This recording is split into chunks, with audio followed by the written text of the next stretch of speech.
శ్రోతలందరికీ నా నమస్కారం. కథా ప్రయాణానికి స్వాగతం. ఈరోజు కథా ప్రయాణంలోని పాటల పల్లకి శీర్షిక క్రింద 1963వ సంవత్సరంలో విడుదలైన 'నర్తనశాల' చిత్రంలోని సీనియర్ సముద్రాల గారు రచించిన, సుసర్ల దక్షిణామూర్తి గారు స్వరపరిచిన 'సఖియా వివరించవే వగలెరిగిన చిరునికి నా కథ' అనే గీతం యొక్క నేపథ్య విశేషాలతో మీ ముందుకొచ్చేశాను. ఈ పాటను గానం చేసిన వారు పి. సుశీల గారు. దేనికైనా సమయం రావాలి. వాటిని అందిపుచ్చుకోవడమే మంచి సమయం. సందర్భాలే సమయాలు.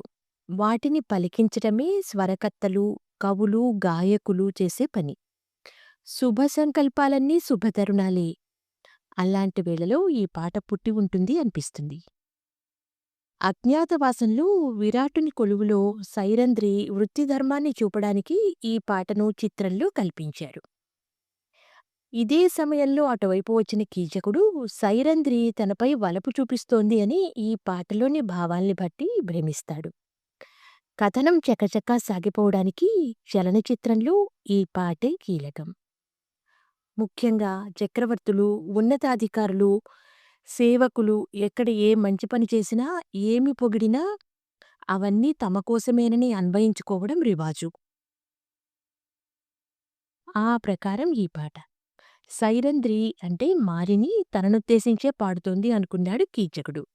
దానికి తగ్గట్లు కనులు చెదరడం, మనసు కానుక చేయడం, విరహాన చెలివేగడం, పిల్లగాలి, కలువలేని వెలుగు, సరసాల సరదాలు ఇవన్నీ మన్మథ భావాలే.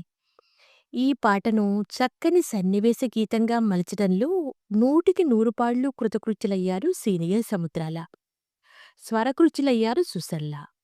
శృతిగాత్ర లీలా వైవిధ్యంతో సఫలీకృతురాలయ్యారు సుశీల గారు. హిందుస్థానీ యమన్ రాగ ధోరణిలో స్వరపరచబడ్డ ఈ పాట ఆనాటి నుండి ఈనాటి వరకు పాటల పోటీలలో పాల్గొనే యువతలకు ప్రథమ బహుమతి సంపాదించి పెడుతూనే ఉంది. పాత్రలోని అంతరంగాన్ని గాత్రం ద్వారా ఆవిష్కరించిన తీరులో సుశీల గారు, ఆ అంతరంగంలోని ఆందోళనను అభినయంలో ఆవిష్కరించిన సావిత్రి నటకౌశల్యం అద్భుతం. స్వరకాయ ప్రవేశం చేసి సుశీల, సైరంధ్రిగా పాత్రలో పరకాయ ప్రవేశం చేసి సావిత్రి, మహాగాయని, మహానటి బిరుదులకు మరొకరు పోటీ లేకుండా చేసుకున్నారు. ఇప్పటికీ రేడియో, టీవీల ద్వారా ఈ పాట తరచూ వినపడుతూనే ఉంటుంది. విన్నారుగా 'నర్తనశాల' చిత్రంలోని 'సఖియా వివరించవే వగలెరిగిన చిరునికి నా కథ' అనే పాట యొక్క నేపథ్య విశేషాలను. వచ్చే వారం మరో మంచి పాట యొక్క విశేషాలతో మీ ముందుంటాను. అంతవరకు సెలవు. నమస్కారం.